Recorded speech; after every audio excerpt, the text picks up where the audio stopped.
Best ever listeners, how you doing? Welcome to the Best Real Estate Investing Advice Ever show. I'm Joe Fairless. This is the world's longest running daily real estate investing podcast. We only talk about the best advice ever. We don't get into any of that fluffy stuff. And we got Follow Along Friday.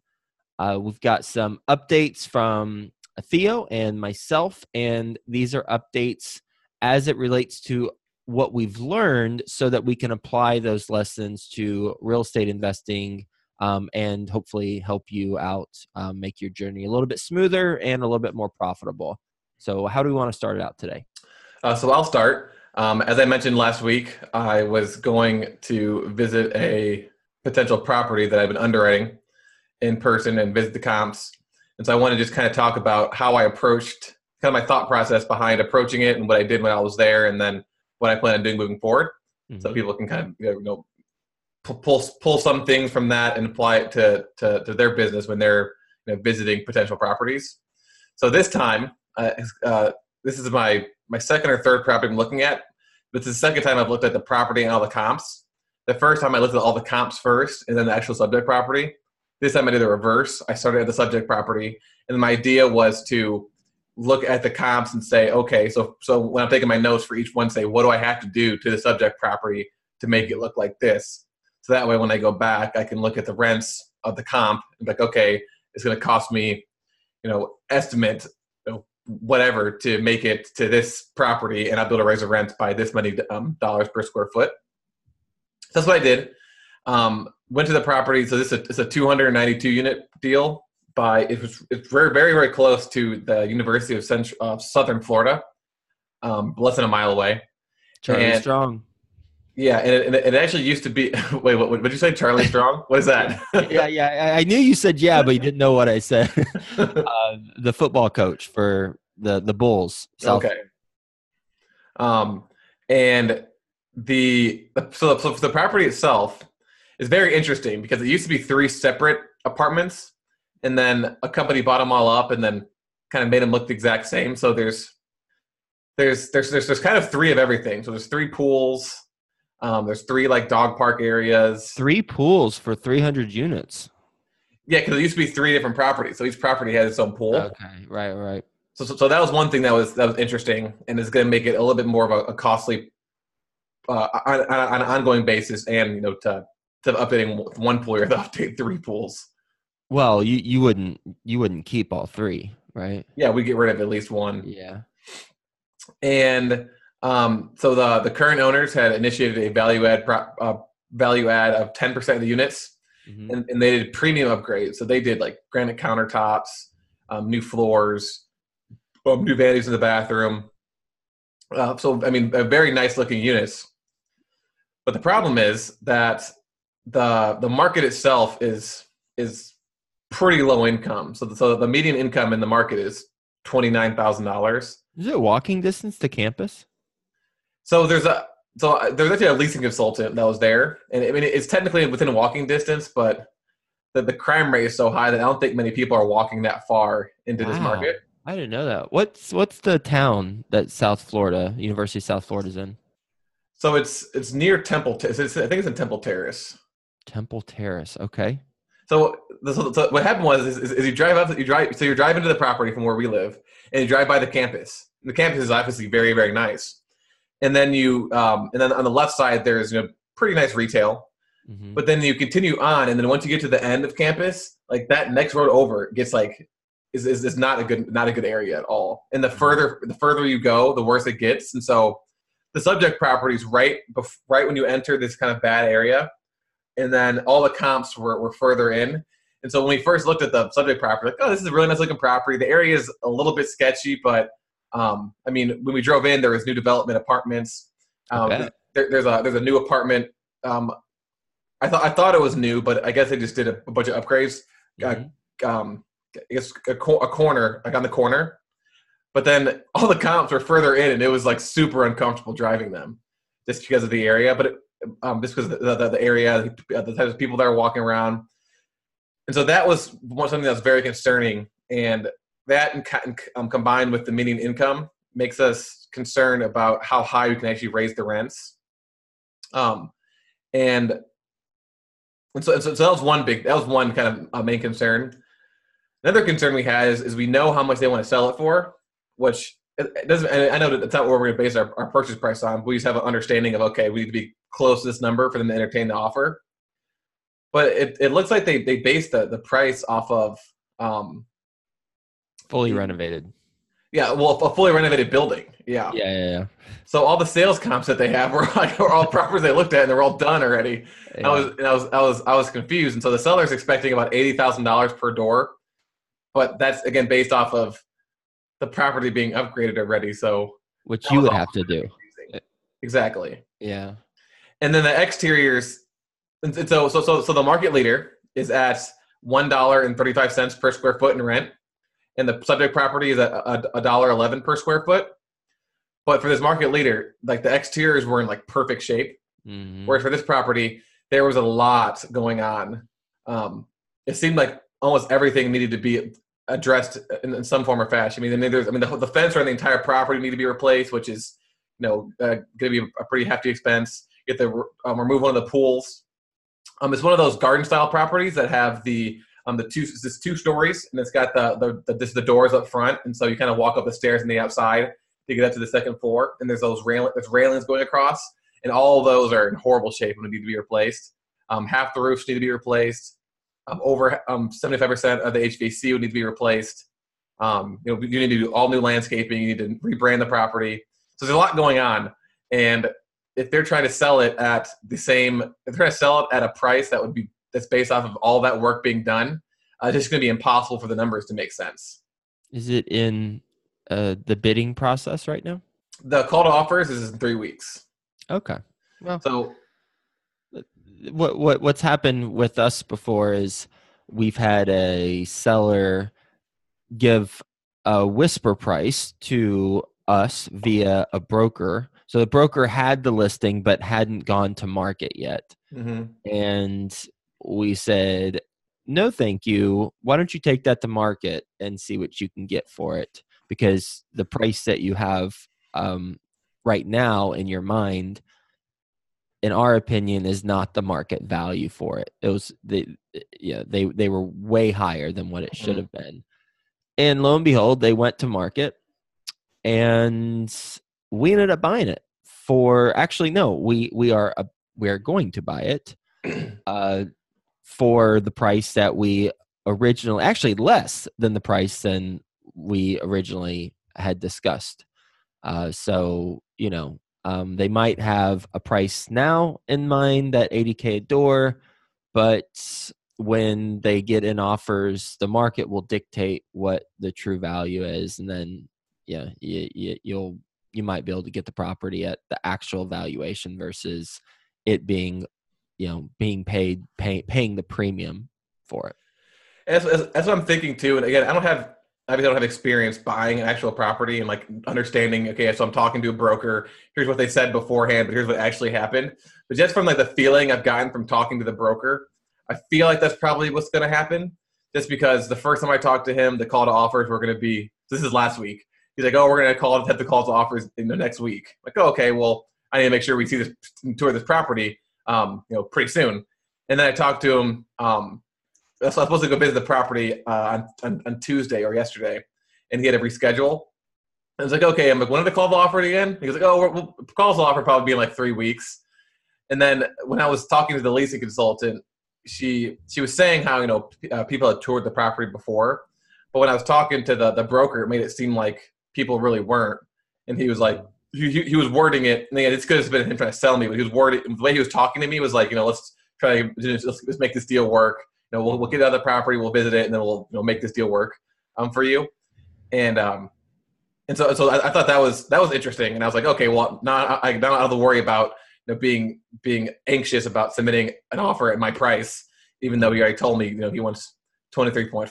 I'm not gonna have a problem submitting an offer multiple millions below that. Mm-hmm. You get comfortable. What percent of the units have been renovated? 10% have the premium upgrades. 4% have like minor touch-ups, like new lights and new fixtures. And then, go ahead. They might be slow playing a little bit just to get more premium upgrades in there and continue to prove the business model and try and get that valuation. Yeah, um, definitely. Because right now it's basically fully occupied. Mm-hmm. So there's only a handful of vacant units. They definitely could be doing that because their premium units look exactly like the market leaders units, except for the stainless steel appliances. Yeah. And they're projecting rents lower than those of the market leader, which is a good thing to see. I didn't Yeah. want them to project rents higher than them, but yeah, they could totally be doing that. But half the units had not been touched yet. 20 units have Section 8, and just in general, it's a low income area, and so I need to do a lot more investigations into whether or not this market can support those types of rents, and if not, then we're not going to do premium upgrades just yet because it won't make any sense. Yep. So I guess Yeah. the main. Oh, sorry, go ahead. I mean, it sounds like the two variables: one, price, and two, verifying the strength of the submarket as it relates to you getting the rents or not. Mm-hmm. So overall, the two lessons I learned is when you're visiting properties, visit the property first and then the comp second, and then ask yourself, what do I have to do to the subject property to make it look like this comp? So that when you go back home and do your investigations into the rents, you can tell yourself, okay, it's going to cost me. I'm going to have to do this to the subject property in order to get this X rent, and then you can plug that in your calculator. And then second, when you're looking at the actual sales comps, make sure that they are in similar shape to how the property is currently, or if they aren't, if they're in better shape, realize that that's not a good enough sales comp. You need to find a property that is similar to how the property is now, because that's how you're buying it right now. You're not going to buy the property at what it's going to be like when you're done with it. And that's tough to tell if you're not visiting the property personally. Well, if you or a team member are not visiting the property, and the comps, so it's important. This reinforces a point for having a local person there if you're not there visiting all these properties. Yep. So right now I am scheduled to do a formal tour on Tuesday. So I'll be able to talk about that next week. And my goal for that tour is to obviously look at the interiors, but mostly to gain a much better understanding of how much the exterior, what the exterior renovations are going to cost. So I made a little spreadsheet and I listed off every single exterior item that I saw while I was there, Mm-hmm. and then from the OM as well. And I got a little section to make notes on its conditions and kind of what I think I would need to do in order to upgrade that. And the plan is to have my business partner and my property management company come with me as well. That's what I was going to ask. I was going to ask if you felt confident in your abilities to assess that, but you answered my question. I can see that question coming in your eyes. So I answered it. Hey, you got skills, just didn't know how honed those skills were and how much you wanted to rely on them exclusively versus bringing in property management company. Okay, cool. And then one last thing before we pass it on to you. So I mentioned how I wanted to visit my property management company's properties. And when I reached out to them, they wanted to contact the regional manager first, to reach out to the owners, to make sure that they're okay with me coming to their properties, and then to set up tours, which I'm still going to do once that happens, which is, I'm not sure when that's going to happen. But I was randomly going through their marketing package, because I might have been writing a blog and looking at the types, all the types of fees that property management companies will charge. Mm-hmm. And when I was going through there, I realized that they have a list of like 10 properties they manage that are in there. Mm-hmm. And so there aren't any addresses, but they have the property name. And so I could easily find that online. So this weekend I'm going to visit those properties in that marketing package they sent me. Mm-hmm. And I'm not exactly sure.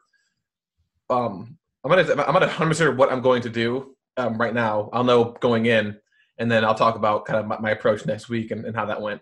Cool. Yeah, looking forward to that. Great stuff. Great on the ground learnings. That's for sure. Well, I made it a point this week to write down some things that I was learning throughout the week. That way, I could come to this conversation with some good info. And well, you'll be the judge, everyone listening, if it's good info or not. But some things that I noticed and learned One, holy cow, Men Who Made America on the History Channel. And I watched it through Amazon Prime.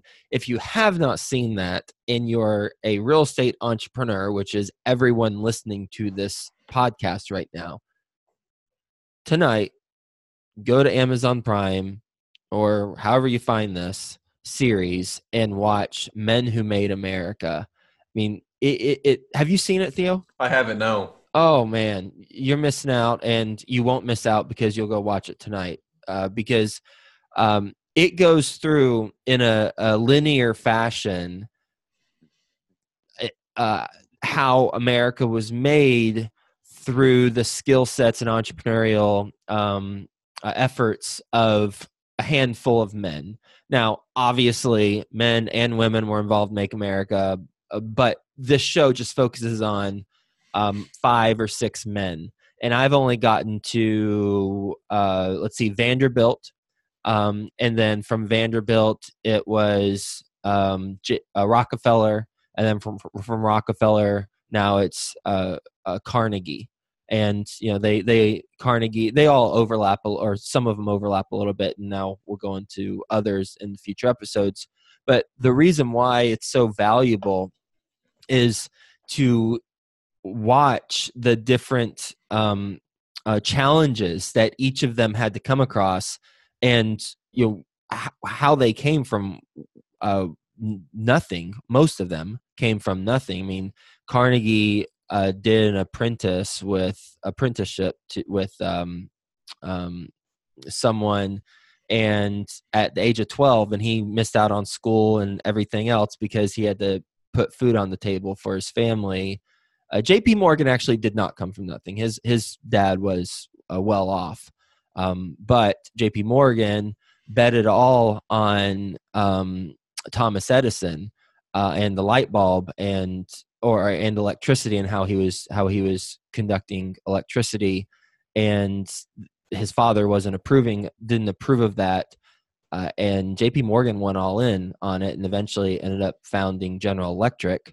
And Vanderbilt just started with a loan for like $100 to buy a ship, and then he got a fleet of ships, and then he ended up getting going all in on railroads. And things didn't turn out too well for him at the very end because of Rockefeller and some deals that he made. But I mean, it's just.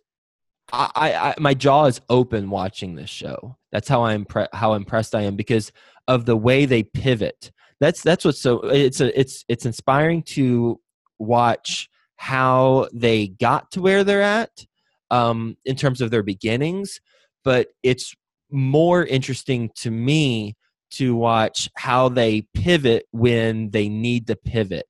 When Carnegie made a terrible hire for his business, arguably speaking. For his business, it might have worked, but for livelihood of others, it did not. And if you watch it, you'll learn more. But it's a fascinating show. So watch Men Who Made America by the History Channel, which is on Amazon Prime. That's number 1.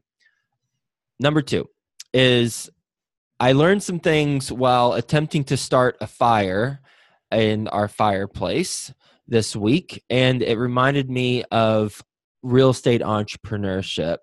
And so I had 2 approaches. The first approach, I'm not a very handy guy, so let's just put that out there. Like, I'm not someone you want to go to the woods and be stranded in the woods with. We would be in trouble. I attempted to start a fire initially with a fire starter log and some couple other logs, and then just some newspaper. And so I light the starter log, put the logs on top, and then it wasn't going very, very much. And these big fat logs that I had, which were wet from outside, weren't catching fire. Imagine that. And so I took a newspaper and I just, I put it over the top of it, didn't rip it at all, just put it over the top of it and lit it, and boom, lots of fire. and it was burning red hot, but then it always fizzle out.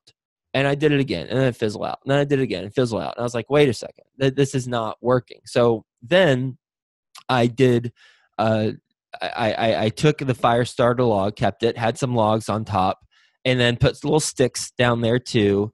And then got some ads from the newspaper, some toy ads from the newspaper, ripped them in little shreds, put them in there, started the fire. That was working. Then I put some Kleenex in there because I was just grabbing anything that was around me, put some Kleenex in there. That wasn't working as much. And I realized it was because I read on the Kleenex box later that the Kleenex had lotion in it. Mm-hmm. So lotion soaked Kleenex doesn't catch fire very easily. But then I put some toilet paper in there, and then boom, it was starting to smoke. And I was like, oh, there's some smoke there, and this is a good sign. So I started blowing on it a little bit, and then boom, it caught fire. And what I realized is that this is a metaphor for what I've attempted to do certain times in my business, and what the results that took place as a result of it. So, for example, I've spoken on this show before where I bought a list of emails from a database in an attempt to grow my email list. And I forget how much I spent. I probably blocked it out of my mind, but I believe it was a couple $1,000s, at least $2,000. I remember it was at least $2,000. I think like $2,500. And I sent it out to, we'll say 50,000 people. I don't exactly remember how many. The episode I talk about has all the details. But I sent it out to 50,000 people. And do you remember how many people responded and I actually got their emails into my system? Not many. Zero. I got zero emails from buying an email list. And you know, the whole approach was you buy the list and then you email them and then you have them opt into your list. You don't want to just throw them on your list and then email them with your regular people too, because then they'll all blacklist and then your email is screwed. So I needed to have them opt in. Zero. So I was trying to essentially build my database, my list, in the same way I was attempting to build that fire the first time. I was just, trying to put the newspaper on top, light it. Let's make this happen. Well, there's a lot of fire initially, but then it just fizzled out, and it wasn't sustainable. Whereas now, we just go slow and steady wins the race. But we learn along the way and build the list the right way through value add content. And we see, if there's smoke, then that's likely going to lead to a fire. And then if it's sustainable, built in a sustainable way, then we're going to have a sustainable business or a sustainable fire. And that's what's happened. That's a great analogy. I didn't know you were going to go with that. I thought you were going to end up saying you burned your house down or something. So I'm glad it had a good ending. I'm glad it had a good ending too, compared to the scenario that you just described. But I was going to say, I think there are, because you do this. I think it's a positive, and that's you kind of just you see something and then you want to try it to see like if it works. Now, obviously, I understand that the email list was kind of a dud, but you wouldn't have known if it would have worked. You wouldn't have known if it would have worked or not without actually trying it. I guess you technically could have maybe looked it up beforehand and see who used that email list before, but I do think it's a balance, because you don't want to just follow what other people do all the time, or like follow like the kind of the well-trodden path, as they say. And I know you do that. Like for example, you sent me all those pictures this weekend for things to put in the book we're going to work on. Like that's something that's unique and new, and something we're going to try and just kind of see what happens. Like we don't know if it's going to be successful or not. And kind of while you were talking, I was thinking, okay, so you try new things, maybe 9 of them don't work, but the negative consequence, and then 1 does work, but the positive benefits of that 1 far outweigh the negative consequences of that 9. And I was thinking back to when I first got into real estate. I was you in the fire throwing Kleenex with lotion inside of it. And I had so many problems, and it was a complete disaster. And I got rid of the property after a year and didn't buy real estate again for a couple of years. But because I just got into real estate just in the first place through that terrible experience is like the reason why I bought, the units I've bought today, and the reason why I'm hopefully going to be syndicating a deal here soon. So, but I guess it's kind of add on top of that. There are definitely, and then you mentioned how you learned a lesson from you doing that fire. So I guess the point is another example of when bad things happen, trying to pull the positive or the good out of it. Kind of going back to that 50-50 goals and figuring out, okay, so this horrible thing happened. What were the positive things? Okay, so for me, the horrible thing happened was a year of complete stress of owning real estate, but the positive was I own real estate. And once you're kind of in the door, you're in the door, and you already know how to buy a property, how to replicate it again in the future, and you've already made all the terrible mistakes that won't make again, and you can apply those moving forward. So absolutely, and I agree. I mean, it's the process that we follow that is tried and true, but we have to enhance the process and put some unique spins and angles on it along the way. Otherwise, we're not going to have a unique value proposition. And you mentioned the pictures I sent you yesterday or last 2 nights ago. And just for the listeners, Theo and I are in the process of putting together an outline for passive investors. We're in the process of putting an outline together for a book that helps passive investors invest in apartment buildings. So just learning all the aspects of what to look for, how to qualify a general partner, mistakes that investors have made when assessing opportunities, whether they should or shouldn't invest, all that stuff. It's in the very beginning stages. But one thing I did is Colleen and I went to a local bookstore, and we looked at books that are all across different genres, from how-to books to survival guides to children's books, and we identified certain components or aspects of certain books that we could include in this book that Theo and I are going to write. And so I sent him some pictures with some suggestions on how we can incorporate certain things, and that is a tried and true process. One is, and anytime you approach anything, one is have an idea of how you want to do it, so have an outline. Two is research the best practices of others within that field. And then three is make a Frankenstein model based on what your original ideas were and based on what the best practices are and what's some unique components that other people have had, and then put together something like Frankenstein. And you'll be able to have your unique value proposition as well as having some best practices from others that you can replicate and will likely give you similar results. Yeah, exactly. And then two other quick things. We'll have a new logo coming out on the podcast, and the main difference is it will not have my face on it. That picture is from like 4 or 5 years ago.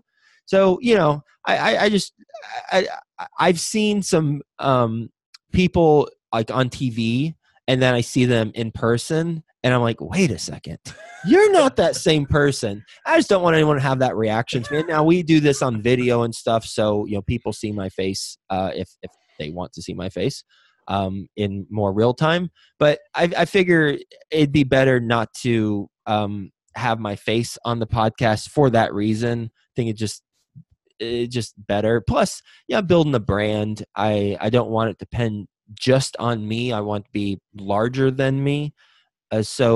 Sometime I thought it was already going to be done by now. We have the logo, but it's not. I just looked on our episode yesterday that aired, and it's not updated. So sometime in the near future, we're going to have that updated, and so you'll see a new cover art for the podcast. So don't be alarmed. It's a plan. And then lastly, real quick, I cannot and have not beat my 9-month pregnant wife in horse when we play basketball the last 5 times. But I can beat a 10-year-old boy who wanted to play with us randomly. I did beat him in horse. So my basketball skills are somewhere between losing to a 9-month pregnant woman and beating a 10-year-old boy in horse. Just giving everyone an update there. Did she play basketball like in high school? She did not, which is more insult to injury. But she's very athletic. Okay. But no, she did not play basketball. She played softball. Because you beat me in horse a couple of times too. So I know. She's a sharpshooter with the mid range. Good. All right. Nice. What else? I'm going to do what you did this week. So for the next week, I'm going to write down one thing I learned every day, and hopefully I've got some stories as good as yours about getting beat in basketball and almost burning my house down. So just to wrap up, as we mentioned last week, we are hosting the Best Ever Conference, round 3 in Denver in February. And so we're going to be on the podcast, at the end of the podcast, discussing one speaker from the conference. And that's that. If you want to see the list of all the speakers, make sure you go to besteverconference.com. Just quickly, this week we're going to mention Frank, Joe's partner, will be speaking at the conference, and he is going to be talking about underwriting. So yeah, he'll be doing an in-depth presentation on how to underwrite a value-add multifamily deal. Highly recommend, if you're in multifamily, I highly recommend that you attend our conference. If nothing else, for this presentation, because you need it. There's always a way that you can enhance your skill set, and underwriting is the foundation of what we do. Got to have the right assumptions going into it. Otherwise, you'll be behind the 8 ball the entire time you own the property. Yes, I'm very excited for Frank's talk. That's going to be my thing I'm looking forward to most, because you guys have done over $400 million, and he's underwritten probably 10 times that many deals, because it takes you don't, it's not like every deal you underwrite you buy. So he's very experienced underwriter. I'm looking forward to learning some tricks from him. Yep. So again, that's at besteverconference.com. And then lastly, we're going to read a review of the week for the Best Ever Apartment Syndication book. This week's review comes from R. McKenz 1. And they said, "This is the definitive guide to the apartment syndication process, end to end. Joe leaves no stone unturned. And where other guys fall short, he delivers. In that not only does he describe each step of the process, but also the how-to. I find he anticipated my next series of questions before I even asked them in my head. Excellent resource." Well, thank you. And that's exactly what we were attempting to do, is focus on the how-to of the business and anticipate questions that would be asked and then proactively address them in the book. That's also why, Theo, you're doing syndication school, is so that we can focus on the how-to of how to do syndication, so that others can not only know the concepts, but get really deep and specific about how to do what we do. Good stuff. Well, thanks for that review. Enjoyed our conversation, learned a lot, and talk to everyone tomorrow.